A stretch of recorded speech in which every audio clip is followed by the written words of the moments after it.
ጤና ይስጥልን ተመልካቾች እንደምን አመሻችሁ 2 ሰዓት ሆኗል ሶስተኛው ምዕራፍ ኢቲቪ 57 ተጀምሯል አርስተ ዜናውን ላስቀድም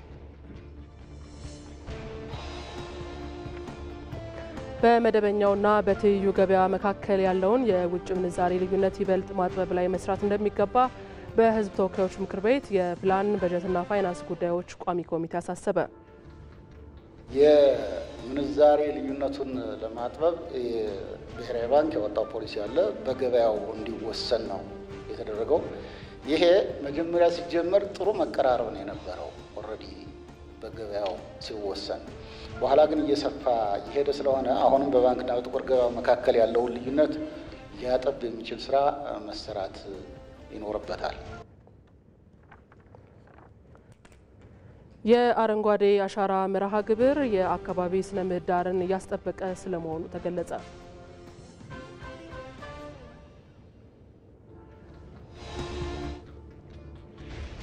ከውጭ የእስራኤል የጸጥታ ኃይሎች ላለፉት 4 ሳምንታት 550 ፍልስጤማውያንን መግደላቸውን የፍልስጤም አስተዳደር ገለጸ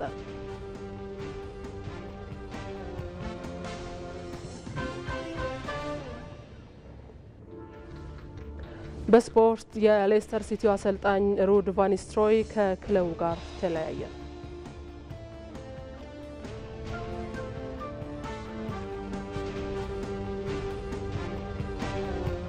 ከዜናዎቹ ጋር መቅደላይ ደረጀ ነኝ አብራችሁ እንድትቆዩ እንጋብዛለን በዛሬ ምሽት በአጀንዳነት የምንመለከተው ጉዳይ የአረንጓዴ አሻራ መርሃ ግብርን የተመለከተ ይሆናል በዚህ ጉዳይ ላይ ደግሞ ተጨማሪ መረጃ እንዲሰጡን የግብርና ሚኒስትር ዴኤታ ፕሮፌሰር ኢያሱ ኤልያስን ጋብዘናል እንዲሁም ደግሞ በተጨማሪ የዘንድሮውን የአረንጓዴ አሻራ መርሃ ግብር ማስጀመሪያን በተመለከተ ደግሞ ተጨማሪ መረጃ እንድትሰጠን ሪፖርተራችን ሮዛ መኮንን በቀጥታ መስመራችን ላይ ያለች አብራችሁን ቆዩ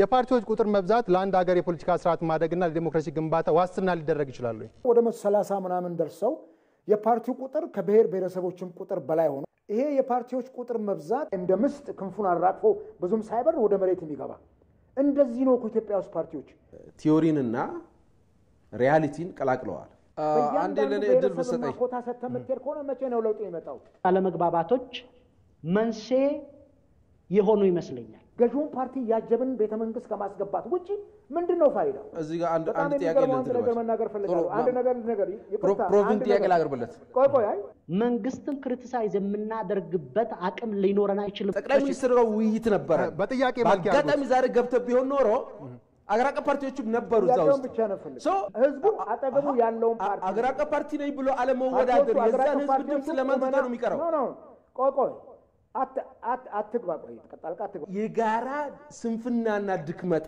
አለ አገራቀ ፓርቲዎች እዚህ ላይ ምላሽ 97 ላይ እሺ እዚህ ላይ አንዴ ምላሽ ቆይ አድምጠኝ ሲፈልጉ ወቅጦ እንዲጋግረን እኛንን እኮ የከፈትነት በሩ ቆንጆ ጥያቄ ልጨምርልህ አበበ እሺ ለአበበ አንድ ቆንጆ ጥያቄ ልጨምርለት አቶ አበበ ለማብራሪያ የሚሆን ጥያቄ ነው እየጠየቁ ያለው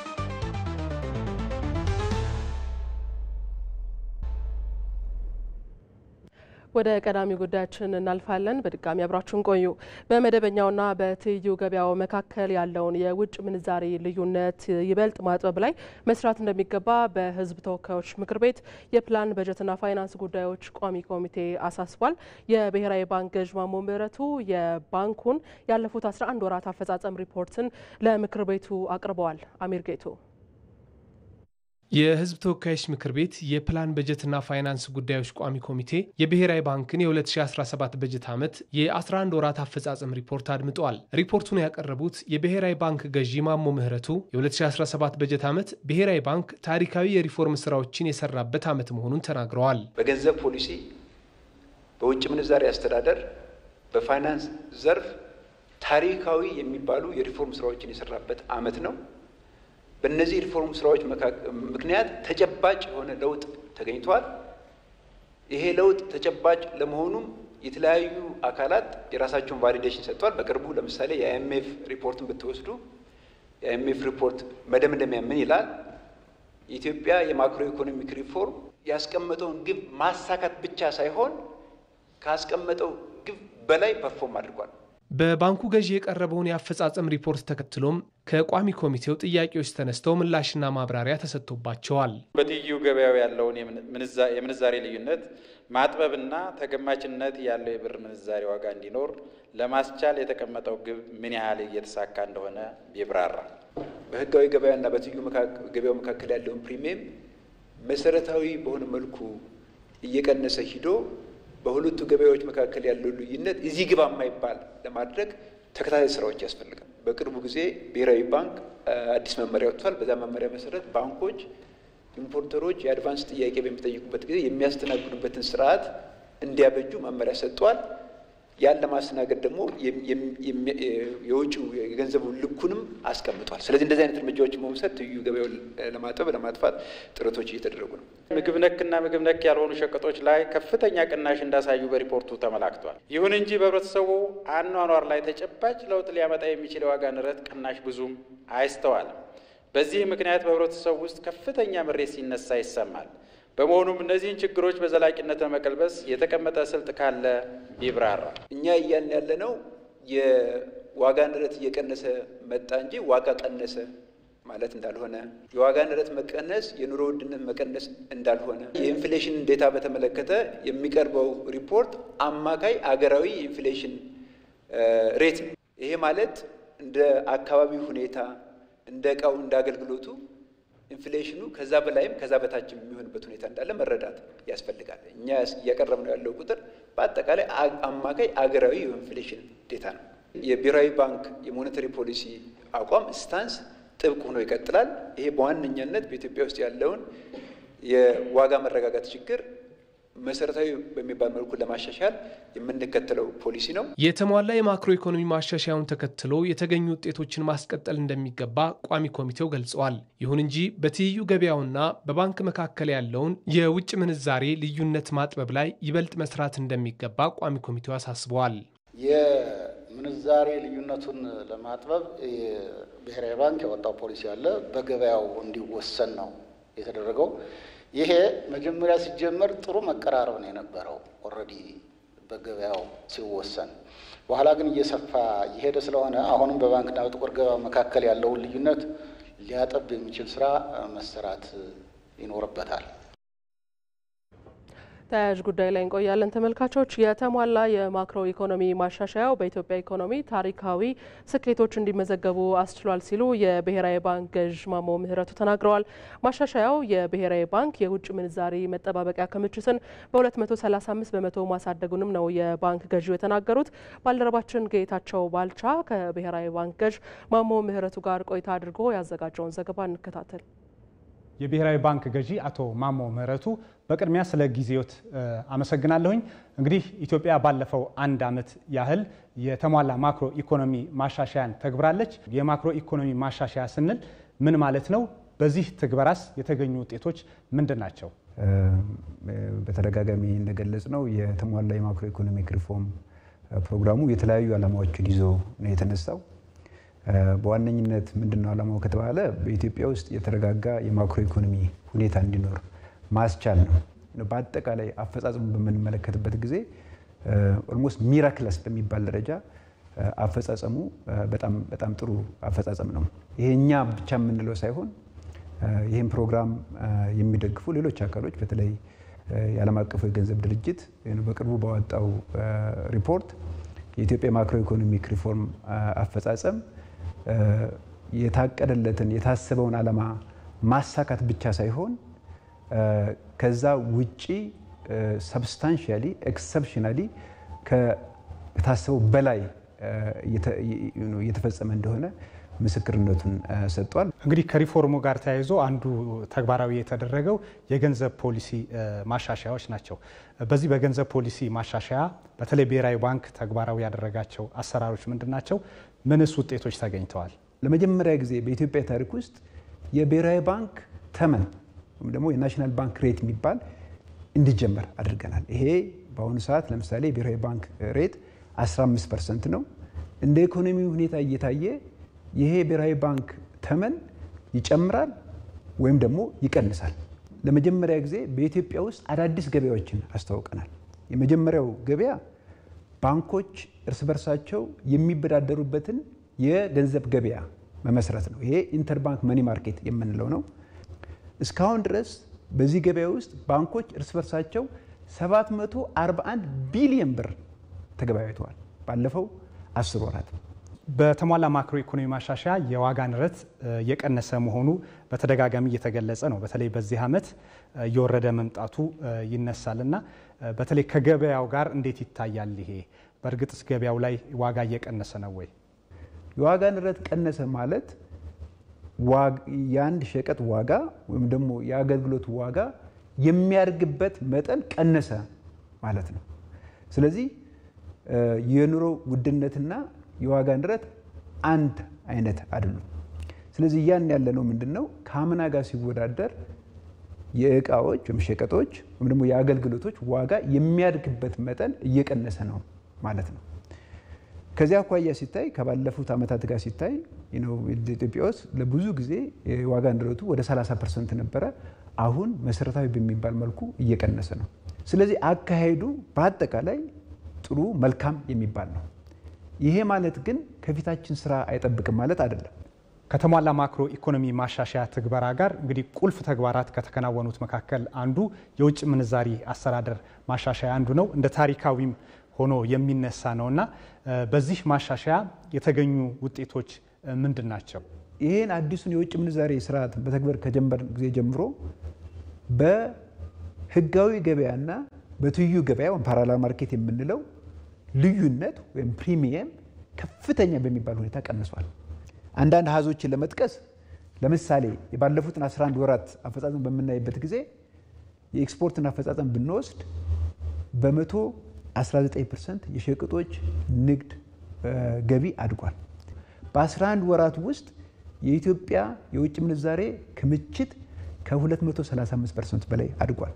የብሔራዊ ባንክ ገዢ አቶ ማሞ ምህረቱ ለሰጡኝ ሰፊ ማብራሪያ ከልብ ነው የማመሰግነው። አመሰግናለሁ። ከዚሁ ጋር በተገናኘ የውጭ ባንኮች በኢትዮጵያ የፋይናንስ ዘርፍ መሰማራት የሚችሉበት መመሪያ ተዘጋጅቶ ወደ ስራ መግባቱን የብሔራዊ ባንክ ገዢ ማሞ ምህረቱ ገልጸዋል። የባንክ ስራ አዋጅ ቀደም ብሎ መውጣቱን የገለጹ ሲሆን አዋጁ የሚተገበርበት መመሪያ በመዘጋጀቱ የውጭ ባንኮች ማመልከቻን መቀበል መጀመሩንም ተናግረዋል። የውጭ ባንኮች በተለያዩ መንገዶች በኢትዮጵያ የባንክ ዘርፍ መሰማራት የሚችሉበት አሰራር መዘርጋቱንም የብሔራዊ ባንክ ገዢ ገልጸዋል። የውጭ ኢንቨስተሮች፣ የውጭ ባንኮች፣ የውጭ ስትራቴጂክ ኢንቨስተሮች በኢትዮጵያ ፋይናንስ ዘርፍ አንድም የራሳቸውን ሰብሲዳሪ በማቋቋም ወይም ደግሞ ራሳቸው ኦን የሚያደርጉት የራሳቸው የሆነ ሰብሲዳሪ በማቋቋም ሊገቡ ይችላሉ። ሁለተኛ አሁን ባሉ ባንኮች ሼር በመግዛት ሊገቡ ይችላሉ። ሶስተኛ ደግሞ ቅርንጫፍ ጽህፈት ቤት ወይም ደግሞ ብራንች ኦፊስ የምንለውን በመክፈት ሊገቡ ይችላሉ። አራተኛ ደግሞ የእንደራሴ ቢሮዎች ወይም ደግሞ ሪፕሬዘንታቲቭ ኦፊስ የምንላቸውን በማቋቋም ሊገቡ ይችላሉ። ይሄ በአዋጁ በግልጽ የተቀመጠ ነው። የውጭ ባንኮች ኢትዮጵያ ውስጥ ገብተው እንዲሰሩ ለማድረግ ፍቃድ ለመስጠት በአጠቃላይ የቁጥጥር ስርዓቱን የሬጉሌተሪ ኢንቫይሮንመንቱን ጨርሰናል ማለት ነው። ስለዚህ ፍቃድ መቀበል ጀምረናል። ወደ ሌሎች ዜናዎች አልፈናል። የፌዴራል የክልል የሁለቱ ከተማ አስተዳደር ፖሊስ ኮሚሽነሮችና ሌሎች የጸጥታ ኃይሎች በወቅታዊ ሀገራዊ የጸጥታ ጉዳይ ዙሪያ ውይይት አካሂደዋል። የፌዴራል የክልል የሁለቱ ከተማ አስተዳደር ፖሊስ ኮሚሽነሮችና ሌሎች የጸጥታ ኃይሎች በወቅታዊ ሀገራዊ የጸጥታ ጉዳይ ዙሪያና በ26ኛው ዙር የኢትዮጵያ ፌዴራል ፖሊስ አባላት ምልመላ እቅድ ላይ ውይይት አካሂደዋል። የኢትዮጵያ ፌዴራል ፖሊስ ኮሚሽነር ጀነራል ደመላሽ ገብረ ሚካኤል ውይይቱን በመሩበት ወቅት አሁን ላይ የሀገራችን የጸጥታ ሁኔታ በከፍተኛ ደረጃ እየተለወጠ መምጣቱን ተናግረው ሀገራችንን የሚመጥን የጸጥታ ስምሪት በማካሄድ ኢትዮጵያ ሙሉ አቅሟን በልማት ላይ እንድታውል ሁሉም የጸጥታ አካላት ትኩረት ሰጥተው መረባረብ እንዳለባቸው ገልጸዋል። ህብረተሰቡ በሁሉም የሀገራችን አካባቢዎች ከጸጥታ ኃይሎች ጋር በመተባበር በባለቤትነት ጭምር ሰላምና ጸጥታን ለማስከበርና የወንጀል ስጋቶችን ለመከላከል እየሰራ መሆኑን አንስተው የጸረ ሰላም ኃይሎችን እኩይ ተግባር በማክሸፍ ረገድ የአንበሳውን ድርሻ እየተወጣ ነውም ብለዋል። በአራቱም የሀገራችን ማዕዘናት ፍተሻዎችን በማጠናከር ህገወጥ የሰው የጦር መሳሪያ የማዕድንና የአደገኛ እጽ ዝውውር የኮንትሮባንድና ሌሎች መሰል የወንጀል እንቅስቃሴዎችን በቅንጅት መከላከል እንደሚገባ ኮሚሽነር ጀነራል ተናግረዋል። በሀገር አቀፍ ደረጃ የሚሰጠው የ12ኛ ክፍል ፈተና በሰላማዊ መንገድ እንዲጠናቀቅ ሁሉም የፖሊስ ተቋማት የጸጥታ ስምሪት በማካሄድና የትራፊክ ደህንነትን በማስጠበቅ ረገድ ከፍተኛ ሚና መወጣት እንዳለባቸው ኮሚሽነር ጀነራል ደመላሽ ገብረ ሚካኤል ገልጸዋል።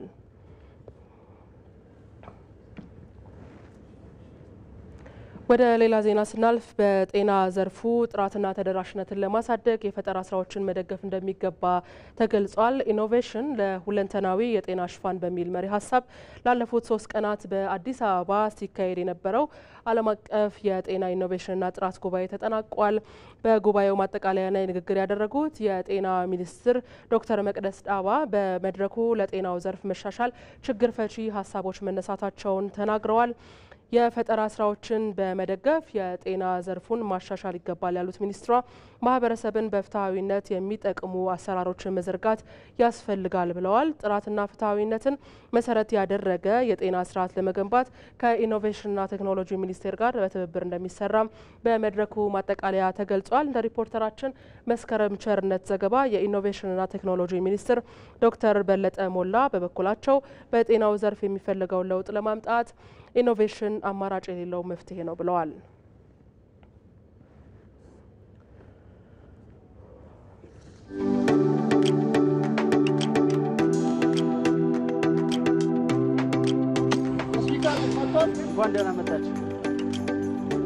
ነጋይዳ በገና ጋይዳ እንደሄድን አሻባሻ ደኑ ወደ 24.47 ሄክታር ነው። ሰፊ ደን ያለው ማሳም አለ። ባህላዊ ግቢ ነው። ሳር ቤቶች ናቸው።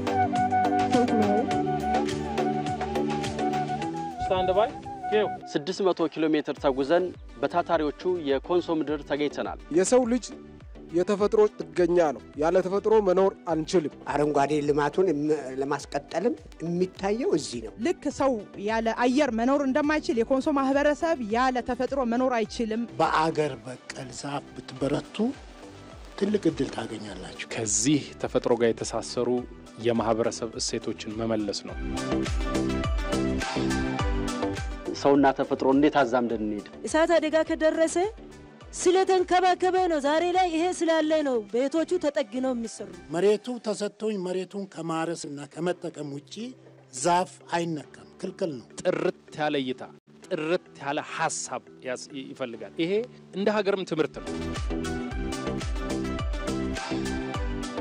ተፈጥሮንስ እንዴት እንደሚቆጣጠሩት እንዴት መስተጋብር እንደሚያደርጉት ይሄ ራሱ ክውን ነው። ትውን ጥበባት ነው። አካባቢ አረንጓዴ ሲሆን ሰው እንደዚሁ ይለመልማል። ባይበላ እንኳን ባይጠጣ እንኳን የሚያሳፍረን የሚያሸማቀቀንን ድህነት ከዛም አልፎ ደግሞ ረሃብን ለመቀልበስ የተፈጥሮ ሀብት ላይ መስራት አለብን።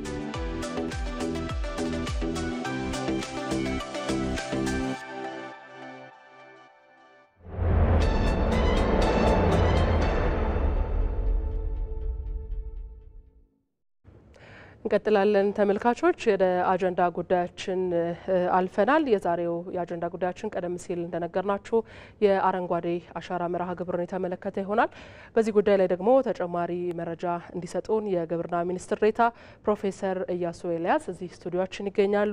እንዲሁም ደግሞ ተጨማሪ መረጃዎችን ልትነግረን ደግሞ ሪፖርተራችን ሮዛ መኮንን በቀጥታ መስመራችን ላይ ትገኛለች። የምናስቀድመው የሮዛን ዘገባ ይሆናል። ወደዛው እናልፋለን።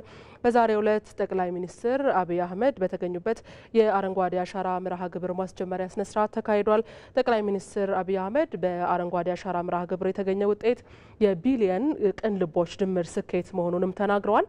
አረንጓዴ አሻራ ለሀገራዊ መንሰራራት መሰረት የጣለ ነው ያሉት ጠቅላይ ሚኒስትሩ በሚሊየን የሚቆጠሩ ዜጎች ተሳትፈውበት ሳይቆራረጥ የተተገበረ መርሃ ግብር ስለመሆኑም ነው ያነሱት። አረንጓዴ አሻራ ለኢኮኖሚው ያደረገው አስተዋጽኦና ለነገ ትውልድ ግንባታ መሰረት መሆኑንም ነው ጠቅላይ ሚኒስትር አብይ አህመድ የተናገሩት። ጠቅላይ ሚኒስትሩ በተገኙበት የዘንድሮ አረንጓዴ አሻራ መርሃ ግብር ማስጀመሪያ ስነ ስርዓት ተከናውኗል። በዚህ ጉዳይ ላይ ነው ሮዛ መኮንን ተጨማሪ መረጃ የምትሰጠን። ሮዛ፣ በዛሬው ዕለት የነበረው የአረንጓዴ አሻራ መርሃ ግብር ማስጀመሪያ ስነ ስርዓት ምን ይመስላል? ያሉሽን መረጃዎች አድርሽን። አመሰግናለሁ መቅደላዊት። ቀደም ሲል እንዳልሽው እንግዲህ ዛሬ የአረንጓዴ አሻራ መርሃ ግብር ማስጀመሪያ ስነ ስርዓት ነው የተከናወነው። የቅድመ ተከላ ማስጀመሪያ ስነ ስርዓቱ ማለት ነው። እጅግ የደመቀ ነበረ። በተለየ መልኩ የተከናወነ ነበረ። በርካታ ከፍተኛ የመንግስት የስራ ኃላፊዎች፣ የፌዴራል ጠቅላይ ሚኒስትር ዶክተር አብይ አህመድን ጨምሮ ዲፕሎማቶች፣ የሚዲያ ሰዎች፣ የነገውን ትውልድ የሚያመላክቱ ተማሪዎች፣ ከዛም ባሻገር ደግሞ ከውጭ ሀገርም እንደዚሁ የናይጄሪያው ምክትል ፕሬዚዳንት እዚህ ይገኛሉ። እሳቸውም በዚህ የአረንጓዴ አሻራ መርሃ ግብር ማስጀመሪያ ስነ ስርዓት ላይ ደሙበት ለየት ያለ ከስካሁኑ ከሚደረጉ የአረንጓዴ አሻራ ማስጀመሪያ መርሃ ግብሮች በጥሩ መልኩ የተከናወነ ነበር። እንግዲህ የፌዴራል ጠቅላይ ሚኒስትር ዶክተር አብይ አህመድ በዚህ የማስጀመሪያ ስነ ስርዓት ላይ መልእክታቸውን አስተላልፈዋል። በመትከል መንሰራራት ነው የዚህ የአመቱ የአረንጓዴ አሻራ ዋና መርህ ሀሳብ ብለዋል። በበርካታ መልኩ በተለያዩ ዘርፎች እንደ ሀገር የመንሰራራት ጊዜ ሆኖ በርካታ ስራዎች የተከወኑ ስለመሆኑ አንስተዋል። ከዚህ አንዱ ደግሞ የአረንጓዴ አሻራ መርሃ ግብር ስለመሆኑ ነው የጠቀሱት። የአረንጓዴ አሻራ መርሃ ግብር የመደመር ውጤት ስለመሆኑም ቅን ልቦች፣ ደጋግ ልቦች ምንም ገፊ ሳያስፈልጋቸው ለሀገራቸው ለተሻለ ትውልድና ለተሻለ ሀገር ነገን ለመስራት ወጥተው የተከሉበት አሻራዎቻቸውን ያኖሩበት 7 ዓመታት ባለፉት 6 ዓመታት እንግዲህ 7ኛው ተይዟል ማለት ነው። ያንን ሁሉ የተገበሩበት ስለመሆኑ ነው የጠቀሱት። ይህ በመትከል መንሰራራት የሚለው ሀሳብ እንግዲህ የአረንጓዴ አሻራ መርሃ ግብር እንደ ሀገር በመንሰራራት ያሉ መሰረት የሚጥል ስለመሆኑ ጠቁመዋል። በተለይ 3 ነገሮች ላይ ትኩረታቸውን አድርገዋል። የአረንጓዴ አሻራ ለመንሰራራት መሰረት ነው ሲባል የመጀመሪያ ተደርጎ የሚቆጠረው ቀደም ሲል እንዳልኩት 20 ሚሊዮን የሚሆኑና ከዛ በላይ የሆኑ ወደ 40 ቢሊዮን ችግኞችን ባለፉት 6 ዓመታት ካለምንም ጉትጎታ ሁሉም በራስ ተነሳሽነት ሳይቆራረጥ ሲተገብሩ ነበር። ይህ ደግሞ ጭቃ አብክቶ በእጅ ሰርቶ ለፍቶ በላብ ማግኘት ምን ማለት እንደሆነ በደንብ ያሳያል። ለመላው አፍሪካ ትምህርት ሊወሰድበት የሚገባ በስብሰባ ብቻ ለሚመስላቸው በተለይ አረንጓዴ አሻራን ወይም ደግሞ የአየር ንብረት ለውጥን ለመከላከል በዛ በልኩ ብቻ ለሚመስላቸው ትልቅ ትምህርት ሊወሰድበት የሚገባ በመስራት በመትከል መሆኑን የሚያመላክት እንደሆነ ነው የጠቆሙት። ከዛ ባሻገር ደግሞ የማክሮ ኢኮኖሚውን በመርዳት ረገድ በመንሰራራት ላይ መሰረት የሚጥል ስለመሆኑ የአረንጓዴ አሻራ አንስተዋል። ምክንያቱም ኢትዮጵያ በምግብ ዋስትና ላይ ግብርናውን ብንመለከት ሰፊ ስራዎች እየሰራች ነው። ከዚህ ጎን ለጎን ደግሞ ተያይዞ የሚነሳው የአረንጓዴ አሻራ መርሃ ግብር ነው።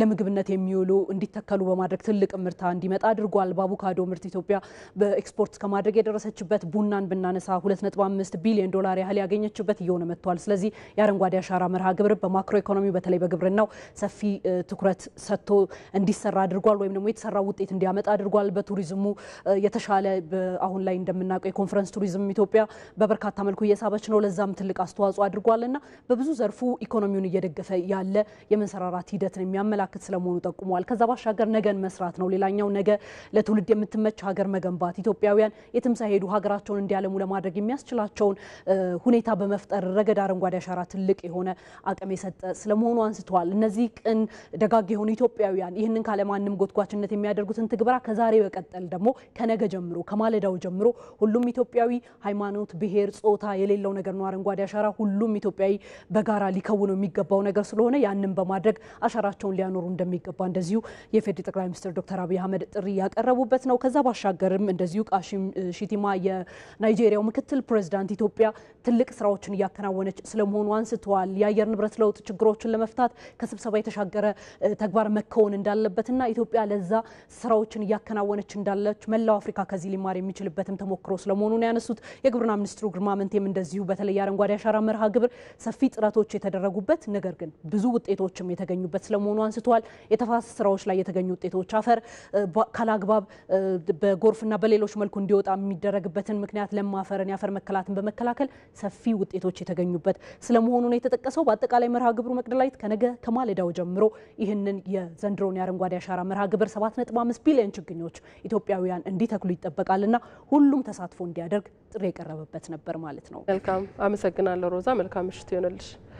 እንግዳችን የግብርና ሚኒስትር ዴኤታ ፕሮፌሰር እያሱ አንድ ዜና ደግሞ እናክልና በጋራ ተከታትለን ከእርሶ ጋር ቆይታችንን እንቀጥላለን። የአረንጓዴ አሻራ የተተከሉ ችግኞች የአካባቢያቸውን ስነ ምህዳር የተሻለ ለማድረግ እድል ፈጥሯል ሲሉ የየካ ክፍለ ከተማ ነዋሪዎች ተናግረዋል። ለተተከሉ ችግኞች አስፈላጊውን እንክብካቤ ሊሰጥ ይገባልም ብለዋል። ይድነቃቸው ሰማው አዘጋጅቶታል። ሰለሞን ጸጋይ ያቀርበዋል። በአዲስ አበባ ከተማ አስተዳደር የካ ክፍለ ከተማ ወረዳ 5 በተለምዶ ጀፋራ ተብሎ በሚጠራው አካባቢ ነዋሪ የሆኑት ዳኛቸው መኮንንና ሙሴ ገዳሙ ቀደም ሲል አካባቢያቸው ለኑሮ አመች እንዳልነበር ያስታውሳሉ። በአረንጓዴ አሻራ መርሃ ግብር የተከናወኑ ስራዎች የአካባቢያቸውን ስነ ምህዳር እንዲሻሻል ማድረጉን ገልጸዋል። በፊት የምታዩት የተወሰነው ባዶ ቦታ ነበረ። የተወሰነው ደግሞ ዛፍ የምንለው የተፈጥሮ ዛፍ የነበረ ነው። ያ ተነስቶ ይሄ የምናየው ቦታ ሁሉ በሀገር በቀል ዛፎች ተቀይሮ በዚህ 4 ዓመት ውስጥ ከፍተኛ የሆነ ትኩረት ተሰጥቶት እየተሰራ ነው ያለው በመንግስት ደረጃ። እንደ ግለሰብ ደግሞ እኛም እንደ አካባቢ ነዋሪ ደግሞ ይሄ የተተከለውን ነገር ያው የራሳችን ጥቅም ስለሆነ እያንዳንዳችን በምንችለው ተሳትፎ እያደረግን ጊዜ ሲኖረን እየተንከባከብንም እየጠበቅነው ነው ያለነው። የምግብ ዋስትናን ለማረጋገጥ የፍራፍሬ ዛፎችን የመትከል በዛ ስናይ እስካሁን ያለው እንትን ጥሩ ነው። እኛም ከችግኝ ማፍላት ጀምሮ እስከ ተከላ ድረስ መንከባከብ ድረስ እንደ ጽሕፈት ቤት በንቅናቄም ከህዝብ ጋር በመሆን ከተጀመረ ጀምሮ እየተሳተፍን ያለነው። ከእንግዳችን ጋር ቆይታ እናደርጋለን። ፕሮፌሰር እያሱ በጣም እናመሰግናለን ስለ ጊዜዎት። እንግዲህ የአረንጓዴ አሻራ መርሃ ግብር ዘንድሮ በነገው ዕለት ማስጀመሪያው ይደረጋል። ባለፉት ዓመታት የተተከሉ ችግኞች ግን ያስገኟቸው ተጨባጭ ለውጦች ምንድናቸው ከሚለው ጀምር።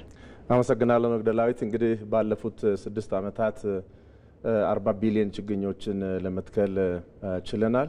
ይሄ የደን መጨፍጨፍ የአየር ንብረት ለውጥ ተጋላጭነታችንን በመጨመር ለድርቅና ለጎርፍ ለምግብ ዋስትና እጥረት በመዳረጉ ለልመና የተዳረገብንበትን ታሪክ ለመቀየር የተጀመረ ፕሮግራም ነው። ያስገኙት ውጤቶች በርካታ ናቸው። እንደው ለመጥቀስ ያህል ከደን ሽፋን አንጻር የደን ሽፋናችንን በጉልህ መልኩ እንዲያድግ አድርገናል። የደን ጭፍጨፋ ምጣኔ ከፕሮግራሙ መጀመሪያ አካባቢ ላይ 100,000 ሄክታር በአመት ይጨፈጨፍ የነበረውን ወደ 27,000 በሄክታር ማውረድ ችለናል። በአንጻሩ ደግሞ የደን ሽፋናችን ከ17.2 ሚሊዮን 17.2% ወደ 23.6% ማደግ ችሏል። ይህ እንግዲህ አካባቢን ለማስጠበቅ የተከልናቸው ችግኞች ያመጡት ለውጥ እንዲሁም ደግሞ በገበሬዎች ማሳ ላይ ለማገዶ በአመት የምንጠቀመውን ከፍተኛ የእንጨት ምጣኔ ለማገዶ እንጨት የሚሆነው ምጣኔ መቀነስ በመቻላችን የመጣ ውጤት ነው። ከዚህ በተነሳ ለአየር ንብረት ለውጥ ተጋላጭነታችን የዝናብ ስርጭትና የዝናብ መጠንን በማስተካከል ረገድ በግብርናው ምርታማነትም የራሱ አስተዋጽኦ አለው። ግን ከዛ በፊት ደግሞ የአፈር መሸርሸር ነው መጠቀስ ያለበት። ኢትዮጵያ ከደን መጨፍጨፍ ጋር ተያይዞ ከፍተኛ የሆነ በአፍሪካ ከፍተኛው የአፈር መሸርሸር ምጣኔ የነበረው በኢትዮጵያ ውስጥ ነው። በአመት በደለል መልክ የሚወጣው ወደ 1.9 ቢሊዮን ቶን ነው። በሄክታር የሚሸረሸረው 130 ቶን በሄክታር የነበረው ነው። አሁን ያንን ወደ 54 ቶን በሄክታር ማውረድ ችለናል። የተሸርሽሮ በደለል የሚሄደውንም ወደ 208 ሚሊዮን በ10 እጥፍ ያህል የመቀነስ ሁኔታ ታይቷል። ከዚህም የተነሳ የአፈር ለምነት በመጨመሩ ምርትና ምርታማነት ላይ በግብርና ምርቶች በሰብል ምርቶች ላይ ከፍተኛ የሆነ ለውጥ በአንዳንድ ሰብሎች 2 እጥፍ በአብዛኛው ሰብሎች በእጥፍ የምርታማነት አግኝተናል። በስንዴም በጤፍም በበቆሎም ሰፋ ያለ የምርት እድገት ታይቷል። ይሄ እንግዲህ አረንጓዴ አሻራ ብቻውን ያመጣው ሳይሆን የአፈርና ውሃ ጥበቃ ስራው እንዲሁም ደግሞ የፓኬጅ ኤክስቴንሽን ፕሮግራሙ ማዳበሪያው ተጨምሮበት ምርትና ምርታማነታችንን ማሳደግ ችለናል። አዳዲስ ምርቶችንም እንዲሁ ደግሞ በፍራፍሬ በኩል በተለይ የአቮካዶ ምርቶች በአርሶ አደሩ ቤት እንዲገኝ ለገበያም እንዲወጣ የማድረግ ስራ እድሉ ምኑ ማክሮ ኢኮኖሚው ላይ በቡናው ላይ ያመጣውን ጊዜ ስለማይበቃ እዛ ውስጥ አንገባም። ግን ተጨባጭ ለውጦች እኛ የሰራነው የፈጸምነው የምንመሰክረው ብቻ ሳይሆን ሌሎች ገለልተኛ አካላት ጥናት የሚያደርጉ አካላት የውጭ ዩኒቨርሲቲዎችም ጭምር በቅርቡ የኢኮኖሚ አሶሲዬሽን ራሱ ባስጠናውም ይሄ የተረጋገጠ መሆኑን ማንሳት እንችላለን። መልካም የዘንድሮውን ደግሞ የአረንጓዴ አሻራ መርሃ ግብር እናንሳና የተደረገው ዝግጅት ያለበት ደረጃ ምን ይመስላልና ምን ያህል ችግኞችን ደግሞ ለመትከል ነው በቅድ የተያዘው? በዜና እንደሄደው ዘንድሮ እንግዲህ በመትከል መንሰራራት በሚል መርሃ ግብሩን ክቡር ጠቅላይ ሚኒስትራችን በይፋ አስጀምረዋል። 7.5 ቢሊዮን ችግኞችን ለመትከል ነው እቅድ ተጥሎ አመቱን ሙሉ ስንዘጋጅ የቆየነው ነው። ይሄ አዲስ የምንጀምረውም አይደለም። 7.5 ቢሊዮን ችግኞች ስንል 4.4 ቢሊዮን ችግኙ ወይም 59 ከመቶ ለምግብነት የሚሆኑ ፍራፍሬዎች ላይ ትኩረት ያደረገ እንዲሁም ለእንስሳት መኖ የሚሆኑ በጋሮ አርሶ አደሩ በጥምር ደን እርሻ የሚተክላቸው ናቸው። 3.9 ቢሊዮን የሚሆን ወይም 39% ከዚህ ውስጥ ለደን ልማት፣ ለአካባቢ ጥበቃ፣ ለአፈር መሸርሸር የተጋለጡ ተጋላጭ መሬቶችን ለመሸፈን የምንተክላቸው ናቸው። 19,000 ተፋሰሶች ለዚህ ተለይተዋል። በአጠቃላይ የሚተከለው መሬት 2 ሚሊዮን ሄክታር እንደሚሆን ይጠበቃል። 650,000 የሚሆነውን ሄክታር ካርታ አዘጋጅተናል። ቴክኖሎጂ ተጠቅመን በሰፊው የክልልና የከተማ አስተዳደሮች ባለሙያዎችን አሰልጥነናል። እንግዲህ ከነገ ጀምሮ ወደ ትግበራ የምንገባ ይሆናል። 60 ከመቶ ነው እንግዲህ 60ው የመኖና የሰብል የፍራፍሬ ሰብሎች ይሆናሉ። የቀረው ለአካባቢ ጥበቃ ነው። 2% የሚሆነው ለከተሞች የአረንጓዴ ልማት የአረንጓዴ ፓርክ አካባቢዎች ላይ ለከተማ ውበት በተለይ ከኮሪደር ልማቱ ጋር ተሰናስኖ የሚሄድ ይሆናል። በአዲስ አበባም በሌሎች የክልል ከተሞች በሚሰራው የኮሪደር ልማት አካል ሆኖ የሚሄድ ይሆናልና በዚህ መልኩ ነው እቅዱ የተዘጋጀ። በጣም ጥሩ። የመጨረሻ ጥያቄ ላድርገውና ህብረተሰቡ ለመርሃ ግብሩ መሳካት ምን ይጠበቅበታል?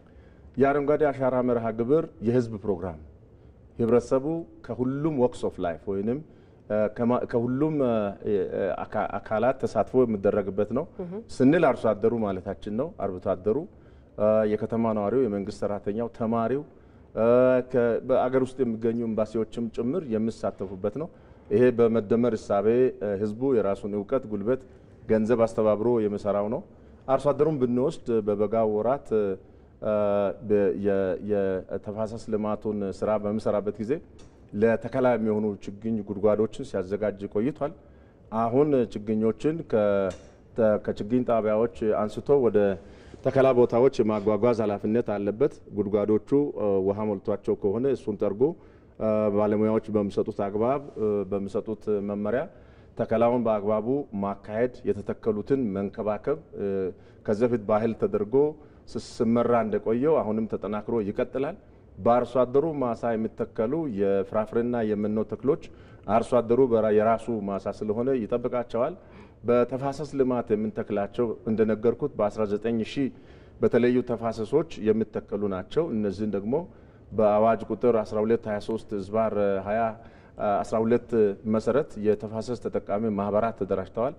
እነዚህ ማህበራት ባለቤት ናቸው። የመንከባከብ፣ የማዛለቅ፣ የመጠቀም መብት ይኖራቸዋል። በዚህ ይሄዳሉ ብለን ተስፋ እናደርጋለን።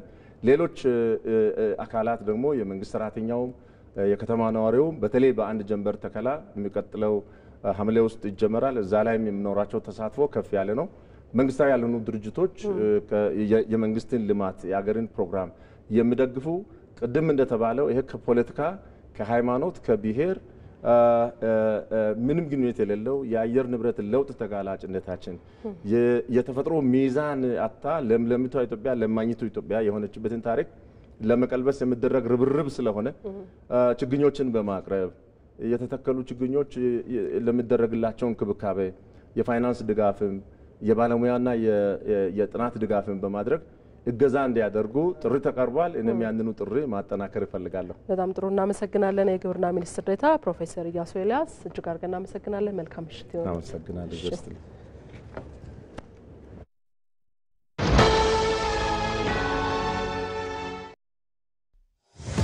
የሚሰራ ሰው ጊዜ አይበቃውም። ስለዚህ ረጅሙን ጉዳይ በዘዴ ያሳጥረዋል።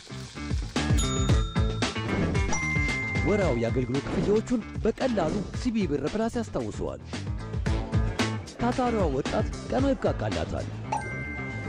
የትምህርት ቤት ክፍያዋን ለመክፈል ሲቢ ብር ፕላስ ፍጥነት ያላብሳታል። የፈጠነ አንድ ጉዳይ በሥራ የተጠመደው ያሳተና የኮንዶሚኒየም ብድር ክፍያን የሚፈጽመው በሲቢ ብር ፕላስ ነው። ግብር ለመክፈል መውጣት መውረድ ቀረ። ይኸው ክፍያ ቀለለ። የትኛውንም ክፍያ ለመክፈል ካሉበት ሳይነሱ ካሰቡት ይድረሱ። የተሻሻለው የሲቢ ብር ፕላስ መተግበሪያ አዳዲስ ነገሮችን አካቶ ሕይወታችሁን ሊያቀል ካላችሁበት ደርሷል። ሲቢ ብር ባሉበት ሁሉ አለ። የኢትዮጵያ ንግድ ባንክ ሁሌም የሚተማመኑበት ባንክ። እንቀጥላለን ተመልካቾች። ሰላም ዴሞክራሲና ልማት በትግራይ እድሎችና ፈተናዎች በሚል ሀሳብ ውይይት ተካሂዷል። ዘላቂ ሰላምን በክልሉ ለማረጋገጥ የሚያስችሉ ጉዳዮች ላይ ከትግራይ ተወላጆች ጋር ነው ምክክሩ የተደረገው። መድረኩ በሴንተር ፎር ሪስፖንሲቢሊቲ ኤንድ ፒስፉል ፖለቲክስ ከአዲስ አበባ ዩኒቨርሲቲ ጋር በመተባበር የተዘጋጀ ሲሆን በትግራይ ዘላቂ ሰላምን ለማረጋገጥ በሚያስችሉ ጉዳዮች ትኩረት ተደርጓል። በትግራይ ዘላቂ የሰላም ሁኔታ ዙሪያ ትኩረቱን ባደረገው መድረክ ሁሉም በርብርብ በመስራት በክልሉ ሰላም ዴሞክራሲና ልማት ማረጋገጥ ይገባል ነው የተባለው። በመድረኩ የሰላም ሚኒስትሩ መሐመድ ኢድሪስ በሰላም ልማትና ዴሞክራሲ ጉዳዮች ወጣቱ መምከሩ ብዙ እንዲያተርፍ ያደርገዋል ያሉ ሲሆን የጎደለ ነገርን በውይይት መፍታት እንደሚያስፈልግም ገልጸዋል። አሁን ባለው በዓለም ነባራዊ ሁኔታ ሀሳብ ነው ሀገርን የሚገዛው። ከዚህ መርህ ወጣ ብለው እንኳ ወደ ጦርነት የገቡ አካላት ጦርነት ውጤቱ የከፋ መሆኑን ስለሚያውቁ እየተዋጉ እንኳ ከጦርነቱ እንዴት እንደሚያመልጡ እየተጎዱ እንኳ ከጦርነቱ እንዴት እንደሚያመልጡ ሌት ተቀን ነው የሚሰሩት። አንዋጋም ማለት ድፍረት ይጠይቃል። ሰላማዊ መንገድ ማለት ድፍረት ይጠይቃል። ምክንያቱም እኔ በዚህ ባለኝ ተልእኮ እና ህይወት ያስተማረኝ ነገር ግጭት ወይም ጦርነት አጣው ያልከውን የበለጠ እንድታጣ ያደርጋል እንጂ በጦርነት ያተረፈና ያገኘ አላየው።